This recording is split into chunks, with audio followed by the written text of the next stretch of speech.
প্রথম দেখায় মনে হতে পারে এটি কোনো বিলাসবহুল রাজপ্রাসাদ। চকচকে সাদা দেয়ালে হালকা লালের কোমল ছোঁয়া। প্রবেশপথে ঘূর্ণায়মান গোলাকার সিঁড়ি, পাশেই গাছগাছালি, ফল ফুলের বাগান আর শিশুদের খেলার সামগ্রী।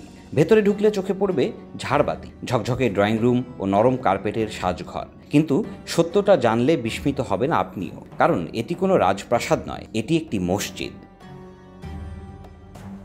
মসজিদটির অবস্থান ঝিনাইদহের সদর উপজেলার খাজুরা গ্রামে।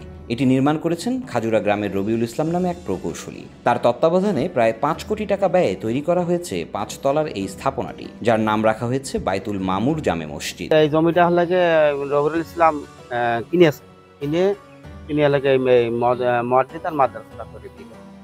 যে এনার মনে একটা আশা ছিল যে আমি আমার গ্রামে একটা মসজিদ তৈরি করবো, একটা মাদ্রাসা তৈরি করবো, অনেকে দিন ছেলেপেলে হয়তো পড়াশোনা করবে। এটি এখন শুধু ইবাদতের স্থান নয়, এটি হয়ে উঠেছে শিল্প, সৌন্দর্য ও প্রশান্তির এক মিলন মেলা। মসজিদটির ভেতরে ঢুকলেই বোঝা যায় এর ব্যতিক্রমী নকশার মাহাত্ম্য। মেঝেতে রয়েছে উন্নতমানের চকচকে টাইলস, আর প্রতিটি পিলারে রয়েছে এমন সূক্ষ্ম কারুকাজ, দেখে মনে হবে যেন শিল্পীর হাতে গড়া জীবন্ত অলংকার। প্রথম তলায় নারীদের আর দ্বিতীয় ও তৃতীয় তলায় পুরুষদের নামাজের স্থান, আর চতুর্থ এবং পঞ্চম তলায় প্রতিদিন প্রতিধ্বনিত হয় শিশুদের কোরআন তেলাওয়াত।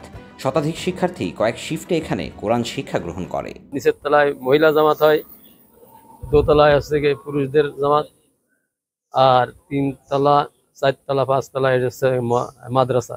এলাকার লোক বিভিন্ন দেশের থেকে সব আসে, দেখে, সব সৌন্দর্য ছবি টবি তুলে নিয়ে যায়। শীতাতপ নিয়ন্ত্রিত এই মসজিদে একসাথে 1000 মুসল্লি নামাজ আদায় করতে পারেন। প্রতিদিনই জেলার বিভিন্ন স্থান থেকে মসজিদটি এক নজর দেখতে ও নামাজ পড়তে ভিড় করছেন অনেকে। মসজিদটির সৌন্দর্য দেখে মুগ্ধ হচ্ছেন তারা। মসজিদ আসলে আল্লাহর ঘর, মসজিদ সবই সমান, কিন্তু এই মসজিদটা আসলে নামাজ পড়তে পেরে আমি নিজেকে বেশ সৌভাগ্যবান মনে করছি। কারণ হচ্ছে যে গ্রামের ভিতরে অজপাড়া গায়ে যে এরকম সুন্দর স্থাপত্য শৈলীতে একটা মসজিদ নির্মাণ হয়েছে, এটা আসলে না আসলে, না দেখলে কেউ বুঝতে পারবে না। এর আগে এত সুন্দর মসজিদ আমরা কখনো কোনো জায়গায় দেখি না। অনেক আগে থেকে শুনছি যে এখানে একটা সুন্দর মসজিদ আছে, এসে মানে আমার খুব ভালো লাগলো।